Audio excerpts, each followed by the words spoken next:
Namaskar. Today is the day after, as they say, the day after the pujas are over, Durga Puja, as I've been saying in the last few days, one of the most important and the most boisterous festivities that engulf this part of the world at this time of the year is over. Yesterday, the idols of Goddess Durga have been immersed into the water. People have gone back, retreated inside their homes. It is time to discover, to talk, to discuss, to do a satsang about how this whole process ends. There is a very interesting phenomena that happens at the end of almost every puja or every process of worship that forms part of most of the Hindu traditions. As we know, the Hindu religion is not just one religion, it's a conglomeration of all religions, so to say. But people have, people of different cultures, different geographical locations, different linguistic backgrounds, different kinds of, different types of backgrounds have worshipped or used the process of worshipping a deity or an idol in order to seek the ultimate reality, the ultimate God, the ultimate divine. And all of these together have been recognized as a kind of religion called Hinduism. So within which there are so many different types of worship processes. In another day and time, all these could have been 100 different religions. But this diversity of religions has been kind of put together as a category almost by non-practitioners of those specific kind of worship practices who looked at it from the outside and kind of categorized all of them as Hinduism. Now, what was common to all of this? Some of the common things was the use of mantra or affirmations. Mantra as in words. Words were used in a certain way because those were times when print was not, this originated long back when print had not yet come into our planet. The whole process of printing, replication through printing. So the parampara means the method or the tradition was based on what was called Shruti. Shruti means people would talk the language and others would listen or hear, and then that would propagate by word of mouth, as they say. Now, in order for things to propagate through word of mouth, the mantras or whatever you said were put into a certain kind of meter, a certain kind of poetry or certain kind of ambience. So that was really called mantra. Mantra could be anything, just the word Jai. We say Jai, which really means hail. Hail or Jai. It's an expression of bringing in a certain kind of energy to motivate us.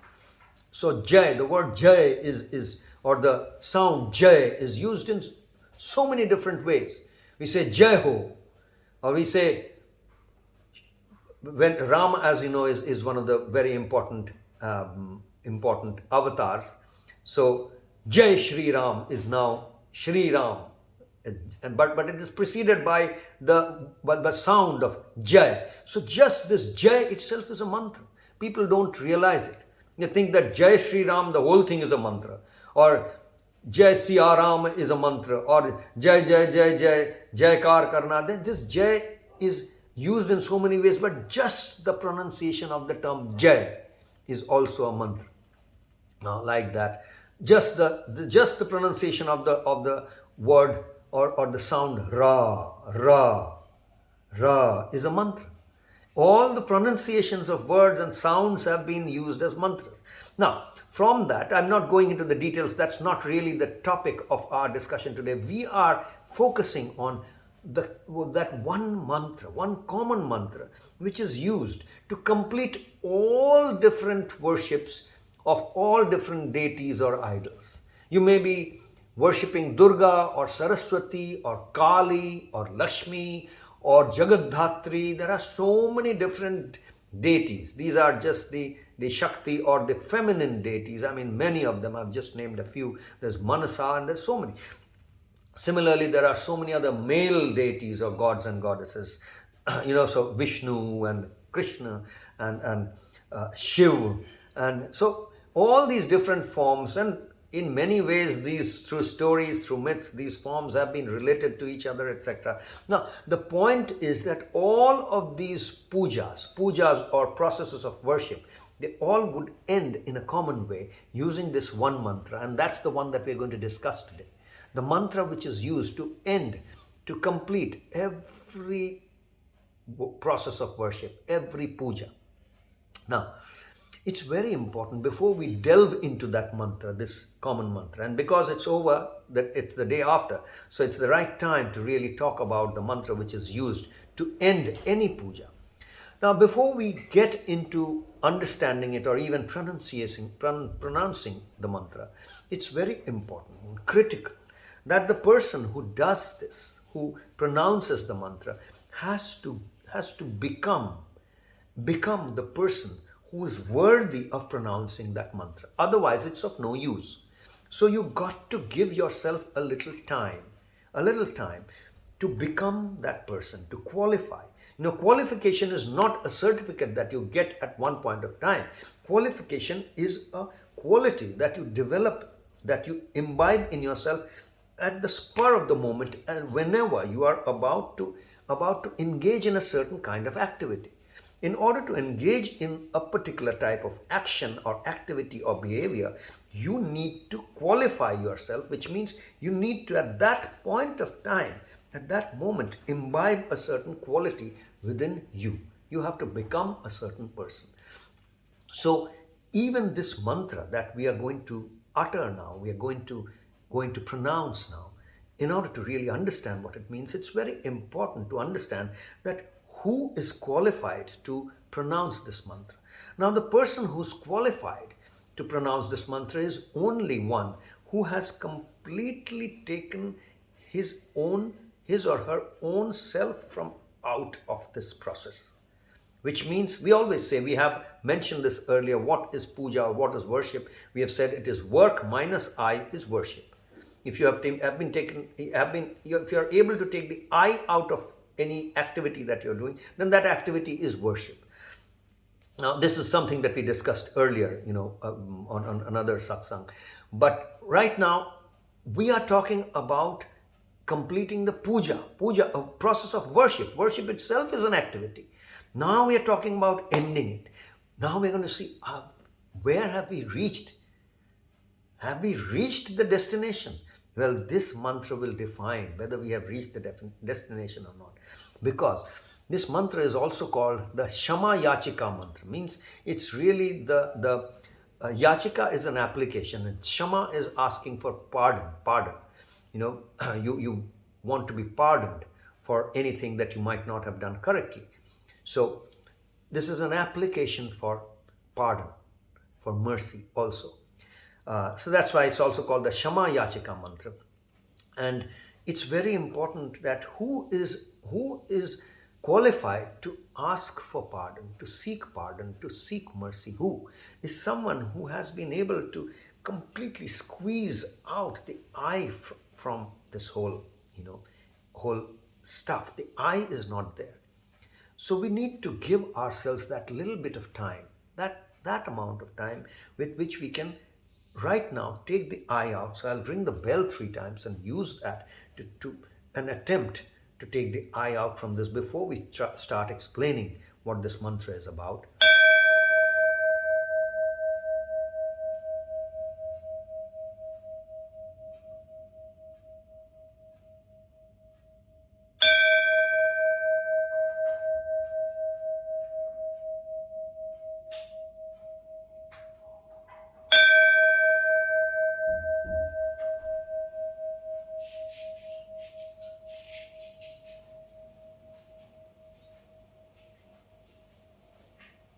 Avahanam na janami, naiva janami pujanam. That's the first line. Avahanam. Avahanam means avhan. Avhan really means to beckon, to call. Na janami. Na janami. Ami means me. Na means no. Jana means knowledge. Jana. Jnana. So I do not have the knowledge. I don't know how to invite you, how to invoke you, how to call you, how to beckon you. I do not know that. So that's the first line. Avahanam na janami. Na aiva janami pujanam. Na aiva. Nor do I know. Na aiva janami. Nor do I know how to worship you. Naiva janami pujanam. Pujanam is to worship. So I do not know how to worship you. I do not know how to invite you. Nor do I know how to worship you. Avahanam na janami. Naiva janami pujanam. Visharjanam na janami. Hamasya sarva devatam. Or what we say is Visharjanam na janami, Hamasya mohi devatam. Let me explain what we are doing here. Saying Visharjanam, Visharjan, as I explained yesterday, is farewell, is adieu, bidding adieu. Visharjanam na janami again. I do not know how to bid you farewell, how to say adieu, how to say goodbye. I do not know that. So I don't know the process of how to invite you, how to worship you, how to service you. I do not know how to bid goodbye to you.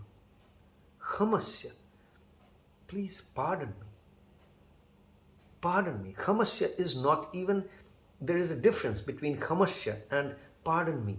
The pardon me is a request. Hamasya is an expression of my own self. I am Hamasya. I am now that which is nothing but asking for pardon. Now, I'm not even asking, I'm verbless. There is no verb. I'm expressing. Now, I don't know exactly. It's a state of being that is being expressed through Kamasya. So, Kamasya is a state of being which is full of this seeking pardon. I'm seeking. I am seeking. I'm a seeker of pardon now. I am not asking you, I'm not requesting you. Because if I am asking you, I'm suggesting you, I'm ordering you, then again it's different. This is just, I am saying, I am not Saurabh, I am Hamasya. Hamasya. And I'm saying this to all the Sarva Devatang, but we have changed it to Mohi Devatang. Mohi Devatang means my God. My God. I am telling my God that Kamasya mohi devatam. There is a concept of Ishta. Each one believes in their own, has the right to believe in their own deity, God, whatever, on any particular day, whichever. So that's the Ishta Devata concept. Not going into the details of that today. But what we are saying is Avahanam na janami, naiva janami pujanam. Visharjanam na janami, hamasya mohi devatam. Mantrahinam kriyahinam bhaktihinam sanatani yat pujitam mayo devi tadatmanam namastate. Well, what it means is mantrahinam. You are beyond any mantra. You are transcendental to any mantra. I cannot reach you just by mantras alone because you are beyond all of this. Mantrahinam. Hinam means transcendental, transcendent, beyond. Kriyahinam. Kriya are all these activities, the activities that form part of the worship process. Kriyahinam, kriya, activities, transcendent to all activities and acts and actions and behaviors. Transcendental. So we are talking about a transcendental quality here. Mantrahinam, kriyahinam. So what is left? Mantra, I cannot reach you by. Kriya, activities, I cannot reach you. I cannot serve you by my actions. What's left? Okay, my faith. Bhakti, faith. I have faith. My faith, well, you are beyond any faith also. It's not just that with my utmost faith I can service you. You are beyond all of that. Mantrahinam, kriyahinam, bhaktihinam, sanatani. Sanatani, eternal. Timeless. You're timeless. So that's the quality that's being addressed. Many times the word that has been traditionally used is Sureshwari, mantrahinam, kriyahinam, bhaktihinam, sureshwari. But we translate, we kind of use Sanatani in place of Sureshwari because it's more universal. Sanatani. Mantrahinam, kriyahinam, bhaktihinam, Sanatani. Yat pujitam, the way that I have, whatever I've been able to do, whatever I have done through this process of worship, yat pujitam mayo dev. My God, whatever I have done, tadatmanam namastute. Tadatmanam, by whatever I have done, I have only tried, only been able to bow down. Namastute is bowing down. I'm bowing down to your Atma, Tadatma, your soul, your spirit, not your murti, not your idol, not your the feet, the shape of your feet, not anything that I can see, not anything that I can touch, not anything that I can hear. Your nirgun, nirvikalp, nirakar, formless, timeless, the complete lessness, nothingness, emptiness, the pure consciousness, the nirvikalp, nirgun, nirakar. These are the terms that are used. So I am actually the spirit, not the form, but I am bowing down. Because for 3 days I have bowed down to the form and all that in any case. Now I am bowing down to the spirit because I'll not carry this form all along with me everywhere that I go. But the spirit is ever present. It was always already there. It will be there at all times to come. It was there at all times. It's timeless. It's ever present.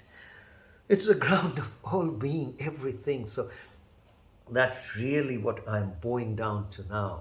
So it really talks about a destination of the whole process of worship. So you can see how the worship ends, the mantra, and the manner in which the mantra is supposed to be uttered, the meditation that needs to go before the mantra can even be uttered, the quality that you need to imbibe before and as you utter this mantra. All of it together is the method by which you end any process of worship, and we would say any piece of work, any project, any event. No, vote of thanks is a standard term which is used in order to end any event. As soon as it is time to give thanks, everyone kind of is winding up. So, well, vote of thanks is really the culmination of the whole process of whatever you have engaged in. And that's what is it's the analogous, this method that has been used for hundreds and thousands of years is analogous to the vote of thanks at the end of any event. So it's just something that we shared, and the relevance with Karma Yoga for 21st Century's Fit for Life program is that this is really what the program is all about. Through our daily routine practices that we have designed and we are trying to practice every day, we are trying to imbibe within us every day. What we are trying to do is this same spirit of taking the I, dissolving the doer from everything that we do. So if we are able to do that, then our sadhana every day, our practice every day, our hard work every day is going to be successful. That's all for today, folks. Take it easy and take care. Namaskar.